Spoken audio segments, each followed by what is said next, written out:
قرآن سے ریفرنسز کوٹ کر کے اس کے طریقے کو تھوڑا سا بتا دیں، اور احادیث کی روشنی میں اس میں کیا احکامات تھے، اس پہ تھوڑا سا۔ دیکھیں، جہاں تک قرآن کریم کا تعلق ہے یا حضور اکرم صلی اللہ علیہ وسلم کی دعوت کا تعلق ہے، وہ دعوت ہی شروع اس جگہ سے ہوتی ہے کہ سینے کا کھل جانا۔ افمن شرح اللہ صدر للاسلامی، بھلا جس کا سینہ کھول دیا اللہ اسلام کے لیے، فہو علی نور من ربی، پھر اس کو ایک اللہ تعالیٰ اپنی طرف سے نور عطا فرماتا ہے، ایک معرفت کا نور، ایک علم کا نور عطا فرماتا ہے۔ گویا سب سے پہلی شرط یہ ہے کہ سینہ انسان کا کھلنا چاہیے، اس کو وہ علم حاصل ہونا چاہیے، وہ معرفت کا نور حاصل ہونا چاہیے۔ اور اس کے برخلاف اللہ تعالیٰ کیا کہہ رہا ہے کہ جس کا، جیسے آپ کہتے ہیں کہ اس نے علم حاصل کیا، بڑا صاحب علم ہے، اور یہ بندہ جو دوسرا ہے یہ تو ساری زندگی ایسے اس نے ضائع کر دی۔ تو دونوں چیزوں کے پہلو ہوتے ہیں نا۔ ایک جگہ تو اللہ بیان فرما رہا ہے کہ فمن شرح اللہ صدر للاسلامی فہو علی نور من ربی، بھلا جس کا سینہ کھول دے اللہ اسلام کے لیے تو اللہ اس کو اپنی طرف سے ایک نور عطا فرماتا ہے۔ اس کے خلاف بھی اللہ تعالیٰ بات کر رہا ہے کہ اس کے برعکس اگر صورتحال ہو تو وہ کیا ہے؟ فویل للقاسیات قلوبہم من ذکر اللہ، پس ویل ہے، بے چینی ہے، اضطراب ہے، تباہی ہے اس شخص کے لیے۔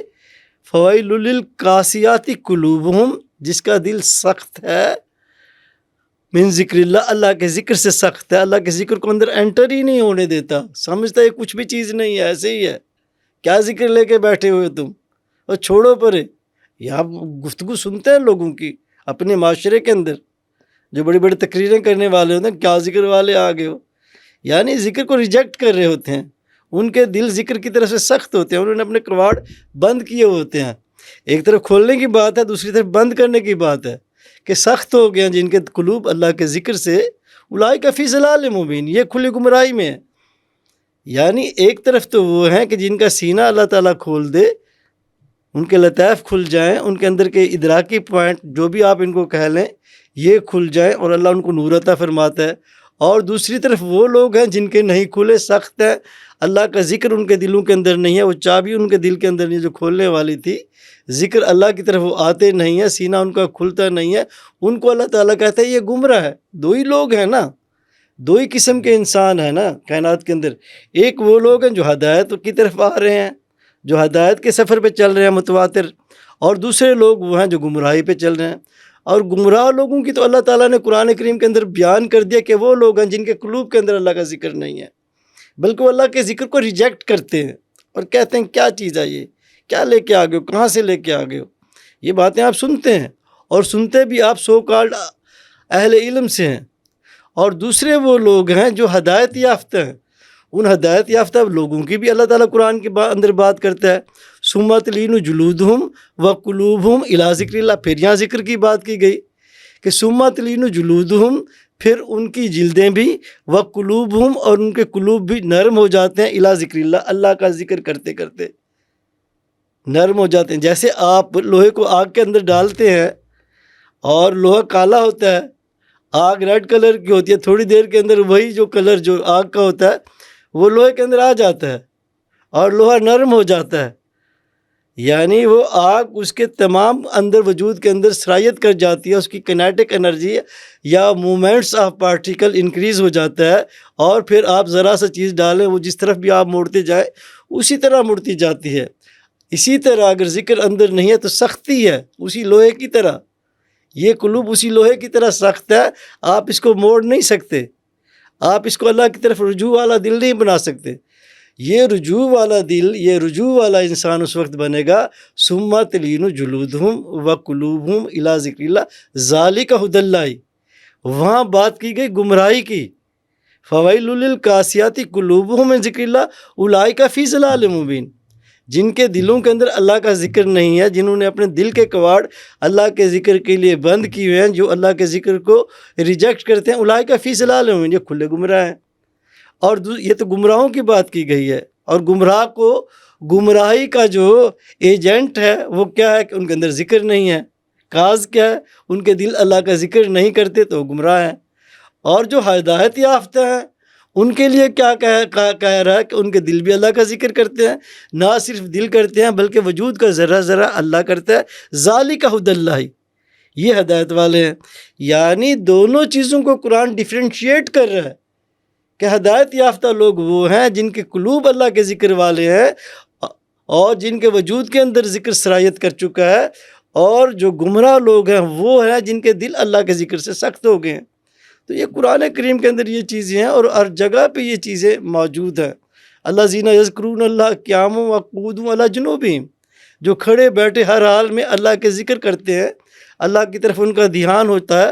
وَيَتَفَكَّرُونَ فِي خَلْقِ السَّمَاوَاتِ وَالْأَرْضِ، اور ان کی فکر جو ہے، ذکر کے بعد ان کی فکر کا دائرہ جو ہے وہ پوری کائنات کے اوپر محیط ہو جاتا ہے، گویا پوری کائنات کو وہ آبزرو کرنے والی ان کا دل بن جاتا ہے، اور پوری کائنات کو آبزرو کرتے ہیں اور پوری کائنات کو پاتے ہیں کہ ساری کائنات کا ذرہ ذرہ اللہ کے ذکر کے اندر بھی ہے اور اللہ کے احکامات کی اطاعت کے اندر بھی لگا ہوا ہے۔ الذین یذکرون اللہ قیاما وقعودا علی جنوبہم ویتفکرون فی خلق السماوات والارض، وہ ہر اس چیز کے بارے میں جو کائنات کے اندر اللہ تعالیٰ نے پیدا کی ہے اس کے متعلق فکر کرتے ہیں، دیکھتے ہیں اس کو۔ جب دیکھتے ہیں تو پاتے ہیں کہ ہر چیز تو اللہ تعالیٰ کی اطاعت گزار ہے، ہر چیز تو اللہ تعالیٰ کا ذکر کرتی ہے، تو اس وقت وہ کہتے ہیں کہ اللہ تعالیٰ مجھے عذاب سے بچائے کہ میں ہی غافل ہوں۔ تو یہ تفکر بھی پایا جاتا ہے، یہ تدبر بھی پایا جاتا ہے، یہ احکامات جگہ جگہ پائے جاتے ہیں، اور قرآن کریم ان کو طریقہ ابراہیمی کہتا ہے کہ حضرت ابراہیم کے طریقے پہ چلو، واتبع ملت ابراہیم حنیفہ، کہ ابراہیم کے طریقے پہ چلو جو سب سے کٹ کے اللہ کی طرف یکسو ہو گئے تھے۔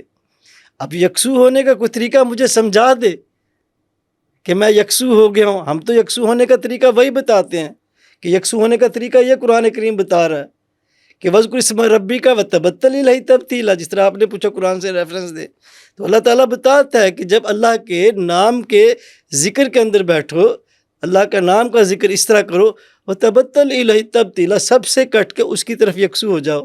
اب اللہ نے طریقہ بتا دیا۔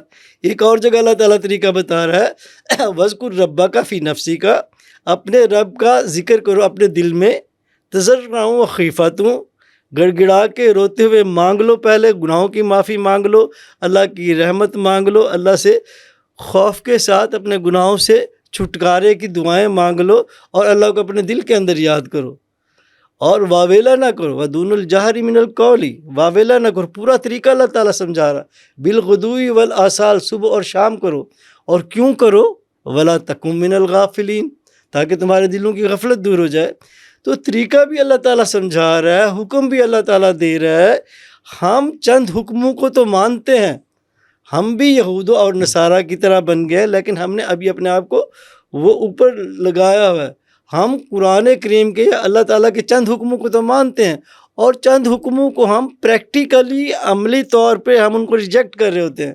قرآن کریم تو حکم ہے، وہی قرآن کریم تو حکم دے رہا ہے، یا ایھا الذین آمنوا اذکروا اللہ ذکرا کثیرا، جو یہ کہتا ہے کہ اللہ کا وقیموا الصلاۃ وآتوا الزکوٰۃ، وہ جو یہ احکامات دے رہا ہے وہ یہ بھی احکامات دے رہا ہے کہ اللہ کا ذکر کرو اور کثیر کرو۔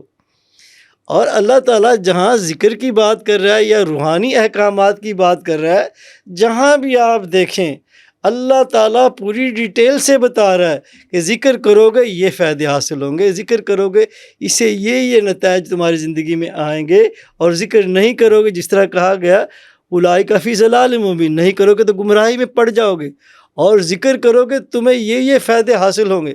یہ تمام کی تمام چیزیں اللہ تعالیٰ بتا رہا ہے۔ جس طرح یہ ذکر کثیر والی آیت آپ کے سامنے پڑھی ہے، اگر آپ اس کو پورے کا پورا پڑھیں تو یہ پورے مقاصد بھی ڈسکرائب کر رہی ہے کہ اے ایمان والو اللہ کا ذکر کرو کثیر۔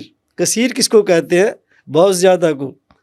آج کل جدید میتھ کثیر کس کو کہتا ہے؟ انفائنیٹ، جو شمار میں نہ آ سکے، جو چیز شمار میں آ جائے وہ کثیر نہیں بن سکتی، یعنی اتنا ذکر جو شمار میں نہ آ سکے وہ ذکر مطلوب ہے، جو ذکر شمار میں آ جائے وہ کثیر نہیں ہے۔ جب انسان کا دل اللہ اللہ کرے گا اور اس کے وجود کا ایک ایک سیل اللہ اللہ کرنے لگ جائے گا، ذکر کرے گا، جس طرح ثم تلین جلودہم وقلوبہم میں فرمایا، یہ ذکر کثیر ہے، اس کا حکم دیا گیا اور یہ ہدایت کا موجب ہے۔ اور ذکر کثیر کا اللہ تعالیٰ بینیفٹ خود سمجھا رہا ہے، کسی اور ریفرنس لینے کی پھر کیا ضرورت باقی رہ گئی کہ جب آپ ذکر کثیر کریں گے، هو الذی یصلی علیکم، اللہ تعالیٰ تمہارے اوپر رحمتیں نازل کرنا شروع کر دے گا، وہ ملائکاتہ، اور اس کے فرشتے بھی تمہارے اوپر رحمتیں نازل کرنا شروع کر دیں گے۔ اب رحمت کیا ہے؟ رحمت وہ قوت ہے، وہ پاور ہے جو آپ کی مدد کرتی ہے زندگی کے اندر ایک فرم طریقے سے آگے بڑھنے کے لیے، جو آپ کو گرنے نہیں دیتی، جو آپ کو امید دیتی ہے، جو آپ کو انرجی دیتی ہے، جو آپ کو مضبوط رکھتی ہے، اس چیز کو رحمت کہتے ہیں، جو آپ کو ڈپریشن نہیں ہونے دیتی، فرسٹریشن کا شکار نہیں ہونے دیتی، مایوس ہو کے جو آپ کو خودکشیوں پہ مجبور نہیں کرنے دیتی، اس چیز کا نام رحمت۔ اللہ تعالیٰ یہ خبر دے رہا ہے کہ ذکر کثیر کے نتیجے میں اللہ تعالیٰ بھی اور اس کے فرشتے بھی تمہارے اوپر رحمت کرنا شروع کر دیں گے۔ والذی یصلی علیکم وملائکاتہ، جب رحمت آئے گی، اس طرح میں نے عرض کیا ہے کہ جب رحمت آئے گی تو اس کے نتائج کیا ہوں گے؟ لیخرجاکم من الظلمات الی النور، پھر وہ رحمت آپ کو ظلمات سے، درماندگی سے، پسماندگی سے، مایوسی سے، جہالت سے، ڈپریشن سے نکال دے گی۔ اس کو کہتے ہیں ظلمات۔ ہر وہ چیز یعنی اندھیرا کیا چیز ہے؟ جس کے اندر آپ رستہ روشن نہیں دیکھ سکتے، آپ کو پتہ ہی نہیں کدھر جانا، اس کا نام ہی اندھیرا ہے نا۔ تو اللہ تعالیٰ کہتا ہے لیخرجاکم من الظلمات الی النور، تمہیں نور کی طرف لے جائے گا۔ نور کیا ہے؟ جس سے آپ کے راستے جو ہے وہ بالکل کلیئر ہو جائیں، آپ کو پتہ ہو جائے آپ نے کرنا کیا ہے، جانا کدھر ہے۔